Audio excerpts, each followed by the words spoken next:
नमस्कार, मैं हूं करमवीर और आप देख रहे हैं देश और दुनिया। हमारे साथ हैं वरिष्ठ पत्रकार फ्लोर जी सर। बहुत बहुत स्वागत है आपका। नमस्कार चंद लाइनें हैं सर जी। कि तू चाहता है किसी और को पता न लगे, तू चाहता है किसी और को पता न लगे, मैं तेरे साथ फिरूं और मुझे हवा लगे। वाह वाह वाह। तुम्हारे तक मैं बहुत दिल दुखा के पहुंचा हूं, तुम्हारे तक मैं बहुत दिल दुखा के पहुंचा हूं, दुआ करो कि मुझे कोई बद्दुआ न लगे। वाह वाह। तुझे तो चाहिए है और ऐसा चाहिए है जो तुझसे इश्क करे और मुब्तला ना हो। वाह वाह। मैं तेरे बाद कोई तेरे जैसा ढूंढता हूँ, मैं तेरे बाद कोई तेरे जैसा ढूंढता हूँ, जो बेवफाई करे और बेवफा ना लगे। हजार इश्क करो लेकिन इतना ध्यान रहे, हजार इश्क करो लेकिन इतना ख्याल रहे कि तुमको पहली मोहब्बत की बद्दुआ न लगे। वाह वाह। अब सर, मंगलवार को हमारे मोदी जी जो है, हम्म उन्होंने सुजुकी का उद्घाटन किया था हम्म। हैदराबाद में। तो उन्होंने कहा हमें काला मंगलवार यानी 2 दिन पहले। हाँ, आज वो गए जापान। हम्म तो जापान की कंपनी है, हम्म मारुति से अलग हो चुकी है प्योर विदेशी। हम्म 电量低， तो उन्होंने कहा था मुझे काले पीले धन से कोई मतलब नहीं है, हम्म धन चाहे जैसा हो, हम्म। हमें इससे मतलब है कि पसीना हिंदुस्तान का होना चाहिए। कमाई बात नहीं की थी उन्होंने कि यही की कमाई नहीं, लोगों को मिल रही। किसका धन, मतलब धन किसका? अब वो जो काला धन ला रहे थे, एक लाला रामदेव थे, वो पहले चिल्लाते थे कि अन्ना हजारे तो गईबे हो गया। 2-3 दिन पहले उसका एक वीडियो वायरल हुआ था।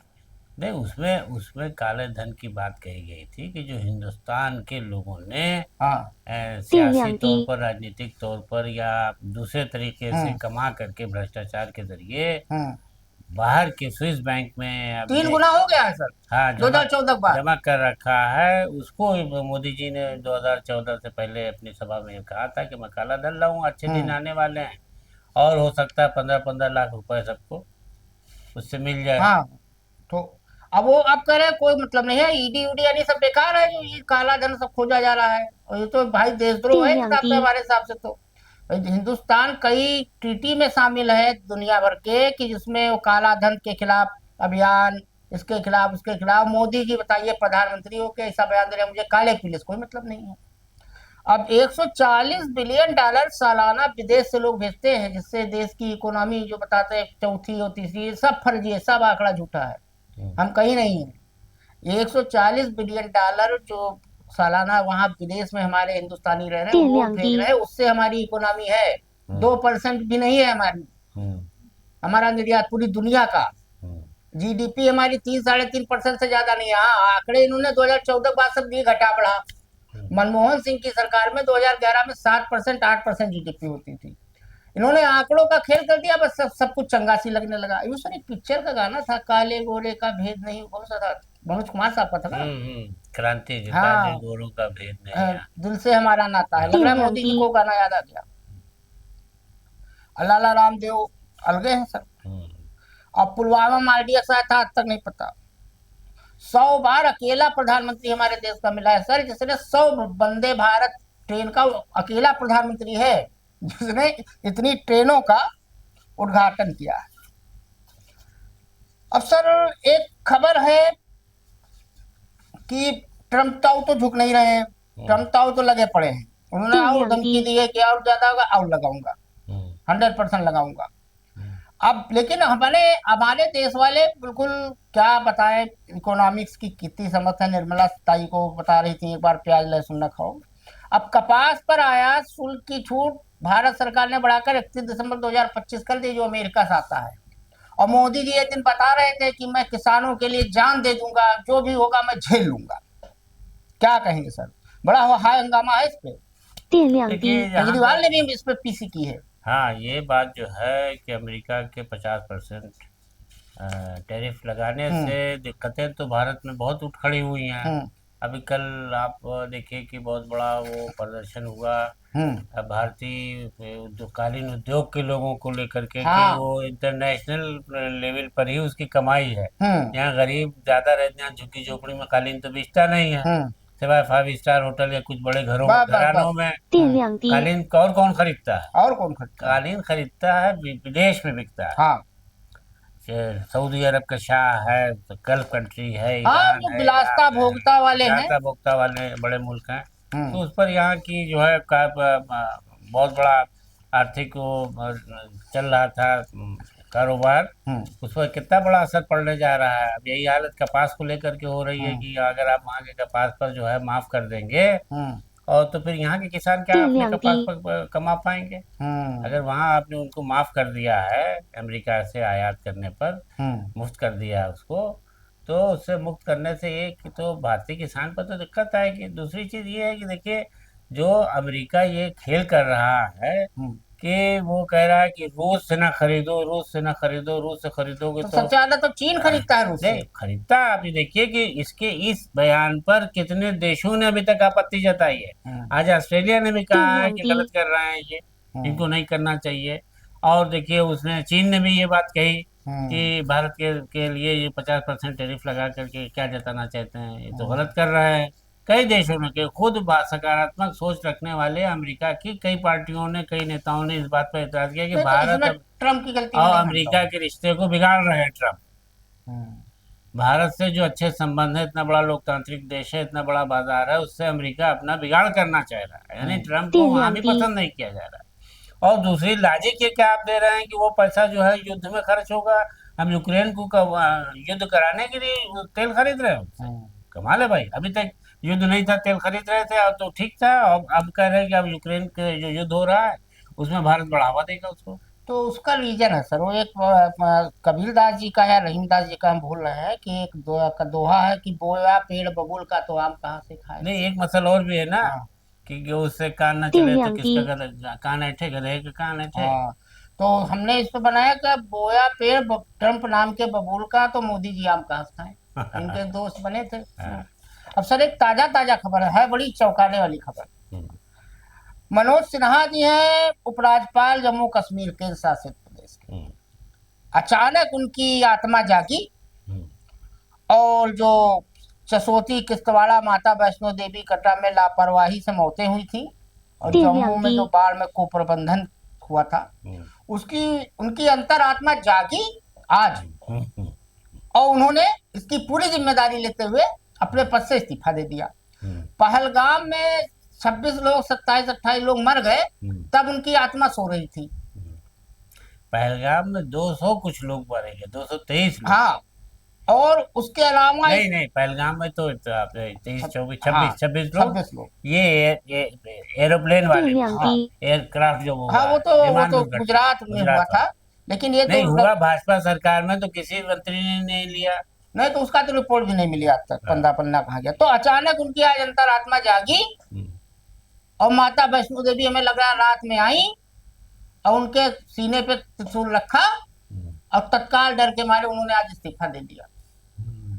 क्या कहेंगे, ये भी उसी लाइन में तो नहीं जा रहे हैं? सतपाल मलिक, बस बस जगदीप बस धनखड़। बस आपने मेरे दिल 电 को 量 पढ़ 低 लिया। मैं ये कहने जा रहा था कि चूंकि मनोज सिन्हा जी उत्तर प्रदेश से हाँ, मुख्यमंत्री बनते जब रह गए, गाजीपुर के तो हैं। उनका दिल बहलाने के लिए उनको कश्मीर भेज दिया गया। अब हाँ। कश्मीर की राजनीति से उनका क्या लेना लादना, पूर्वांचल के रहने वाले वो। हम्म। लेकिन बहरहाल देश की राजनीति में तो आदमी कहीं ना कहीं काम करता ही है, और पार्टी में है तो जो आदेश होगा वो काम करेंगे। उनको गवर्नर बना दिया गया। अब ये नहीं समझ में आ रहा है कि वो ये कह रहे हैं कि जो ये कुप्रबंधन को लेकर के 电量低， किश्तवाड़ में जो वाकया हुआ, घटना हुई, भूस्खलन, उसका बाढ़ से लोग मारे गए, तो उसमें कुप्रशासन और कुप्रबंधन का आरोप इतना लगा कि इतना मैं आहत हुआ कि मैं इस्तीफा दे रहा हूँ। लेकिन इससे बड़े बड़े घटनाएं हुई इसी भाजपा सरकार में। पहलगाम में 26-27 लोग मारे गए, बहुत तब नहीं आहत हुआ, तब नहीं कोई आहत हुआ। वहां पर गुजरात में इतना बड़ा प्लेन हादसा तो हुआ। राजनाथ सिंह जी बोल चुके हैं कि इस्तीफा नहीं होता। हाँ, 电量 अभी 低， तो इनकी आत्मा जाग गई। हाँ, तो ये इन्होंने पहल कर दी, या ये संकेत है कि अब हमारे रुचि नहीं रही सियासत में। अब हमारी। अब हाँ, शुक्र बनाइए कि इन्होंने ये नहीं बताया, कहा कि हमारा स्वास्थ्य खराब है। इनकी आहते हुए खाली, स्वास्थ्य नहीं इनका खराब हुआ। नहीं, बहुत मौका तलाश रहे थे। बड़ा अच्छा लगा हमको भी सुन करके कि उन्होंने सही राह पकड़ने के लिए एक बहाना, फजीयता भी बहुत हो रहा था उनका हाँ, जम्मू कश्मीर हो में। रहा था। अब सर, गुजरात से केडीआर की रिपोर्ट आई थी पिछले दिनों कि गुजरात में ऐसी अनाम पार्टियां हैं, 10 पार्टियां ऐसी हैं जिन्होंने 4300 करोड़ का चंदा ले लिया और पूरे देश भर से लिया है। हम्म, और छोटी छोटी पार्टियां 2000 4000 5000 वोट पाती हैं, जो जैसे वो डमी नहीं खड़ी करते हैं। हम्म। ये भी एक घोटाला है चुनाव आयोग पर। बहुत बड़ा घोटाला ज्ञानेश है। कुमार गुप्ता चुपचाप बैठे अरे हैं। पिछले दिनों एक पार्टी के कार्यालय घड़ी की दुकान में मिला था हाँ, और ये राहुल गांधी ने कल कि वो घड़ी की दुकान में चल रहा था और बहुत बड़ी पार्टी बनाए हुए थे वो। पता चला कि वहां से 这两滴 करोड़ों रुपए का चंदे का वो पैसा निकाला गया, क्योंकि वो उसको हाँ। इनकम टैक्स नहीं था और जो पार्टियां देती थी वो अपना तोड़ करती थी। 43 इतना तुम ले लो, प्रत्याशी, इतना हाँ, हमें दे दो रसीद। 43 प्रत्याशी और 54,069 करोड़ रुपया अब और वोट देखिए, मिले। परत दर परत चीजें खुल रही हैं हम्म, कि कितनी गुजरात में इस तरह की पार्टियां हैं कि जो कि सही से अस्तित्व में नहीं है, वजूद में नहीं है, लेकिन उनका नाम चल रहा है और चंदा वसूला जा रहा हाँ, और एक 23 राज्य हैं जिनसे चंदा आया है, और इसमें 这两 नाम 滴 भी बड़े अच्छे अच्छे हैं। हम्म। बीएनजेडी, सत्यवादी रक्षक, जर्मन पार्टी, मानवाधिकार है। ये सब नेशनल। पार्टियों का नाम। हाँ हाँ, जिनका नाम हमने तो कभी नहीं सुना था सर। हम्म, अब सर एक बड़ा विवाद है जुडिशरी पे आजकल बहुत चल रहा है। जुडिशरी में एक मामला वो भी लगा था, जो राष्ट्रपति ने एक पत्र लिखा था, राज्यपाल वाला। उस पर तो बड़ा रोचक है, आगे बात करेंगे। अब जुडिशरी में नियुक्तियां हुई सुप्रीम कोर्ट में। अभी पिछले दिनों महाराष्ट्र में हुआ था, वो भाजपा की प्रवक्ता थी। इससे पहले साउथ में हो चुका था। तो सुप्रीम कोर्ट ही एक बचा था जहां अभी संघ हावी नहीं हो पा रहा था, बाकी तो सब बंटाधार हो चुका है। तो जस्टिस पंचोली को सुप्रीम कोर्ट भेजे जाने पर ऐतराज है, और खास तौर से महिला न्यायमूर्ति का ऐतराज है। इसमें जस्टिस विपुल पंचोली के प्रमोशन पर विवाद है, और जस्टिस बीबी नागरत्ना ने डिसेंट नोट भी दिया था इनके खिलाफ, ऑब्जेक्शन किया था। और ये महिला जज बीवी नागरत्ना ही है, कोई और है? नहीं, बीबी नागरत्ना ये हैं जिन्होंने, जो कॉलेजियम में है इस समय। अच्छा। ये भी सीजीआई बनेंगी, ये हमें लग रहा है सीजीआई बनेंगी तो 2028-29 नहीं, के बाद आसपास, ऐतराज 1-1.5 महीने की है। ऐतराज इन्हीं ने हाँ, किया बीबी है। नागरत्ना ने किया है, ये कॉलेजियम में है, सुप्रीम कोर्ट की जज हैं, बहुत डिसेंट जज हैं, बहुत अच्छे अच्छे उनके आदेश रहे हैं। हम्म, तो बीबी नागरत्ना का कहना है कि इससे गलत मैसेज जाएगा और कॉलेजियम प्रणाली की विश्वसनीयता को खतरे में डालेगी। अक्टूबर 2031 में जस्टिस पांचोली भारत के मुख्य न्यायाधीश बनेंगे और 2 साल रहेंगे नहीं, लगभग। 1.5 साल। हाँ, 1.5 साल के आसपास। क्या 这两 कहेंगे 滴 सर? अब देखिए, इसमें जो असली बात है वो बताई नहीं जा रही है। हम्म और कॉलेजियम ने उनको नाम को मंजूरी दे दी हम्म और कॉलेजियम कहता है कि हम खुद इंसाफ करते हैं, कहीं वो नहीं होती। हम्म इसमें जो पंचोली साहब हैं जिनको नियुक्ति की बात हाँ, कही जा विपुल रही है, पंचोली। ये वरिष्ठता क्रम में तीसरे नंबर पर आते हैं। हाँ। इनसे पहले 2 और जज हैं जिनका नाम आना चाहिए था, हाँ।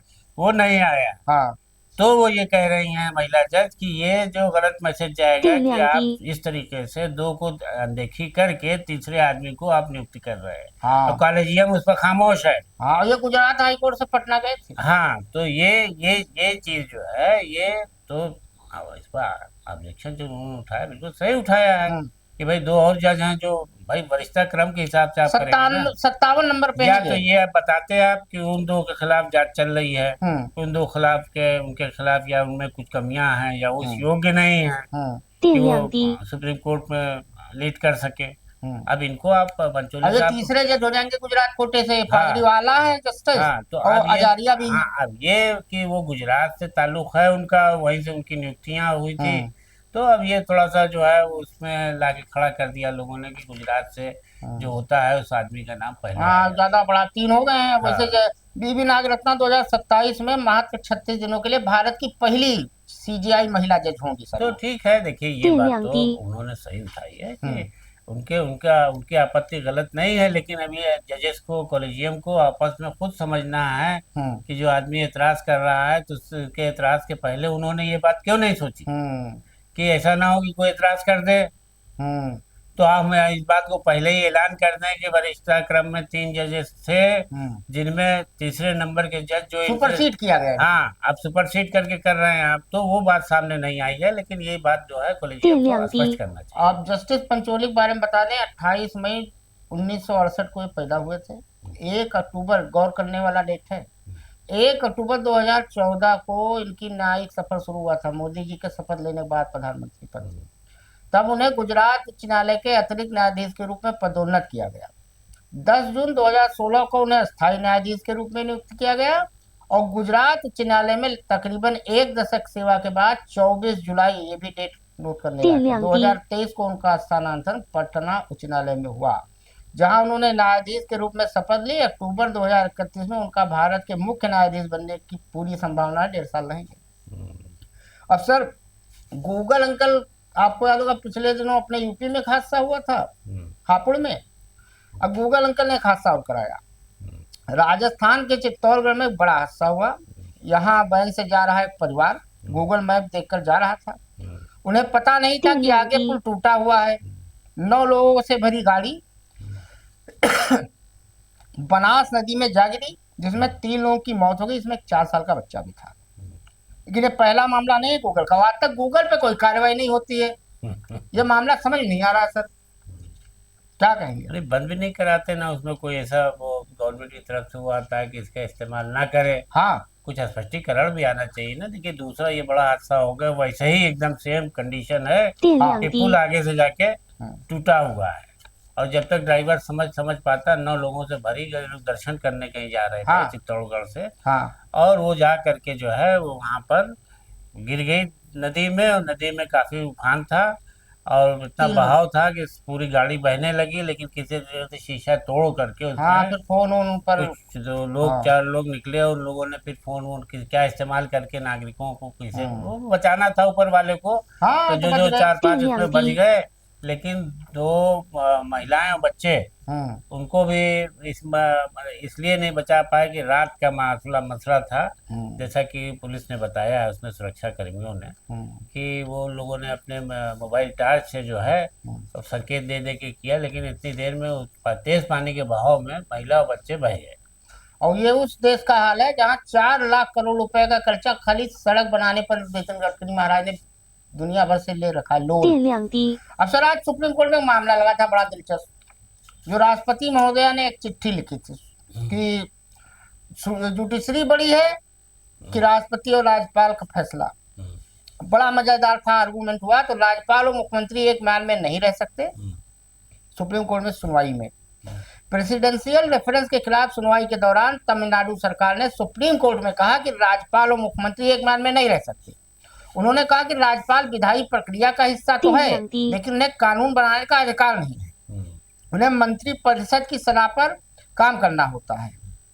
बहुत मजेदार था सर। आज केंद्र सरकार की तरफ से भी दलील दी गई, तो क्या भाई, अगर राष्ट्रपति कहीं सेना को भेजना चाहता है तो उसको पहले सुप्रीम कोर्ट से परमिशन लेना चाहिए। आपसे मनु सिंह भी थे आज इस पे आर्गुमेंट कर रहे हैं, क्या कहेंगे सर? अब देखिए, हमारे देश में हर जगह जो कॉन्स्टिट्यूशन होगा, तो हमारे देश का संविधान तो बहुत ही अच्छा, बहुत मजबूत है कि देश में तानाशाह सरकार ना हो। इसलिए राष्ट्रपति जो है वो प्रहरी के तौर पर संविधान की रक्षा के लिए बैठता है।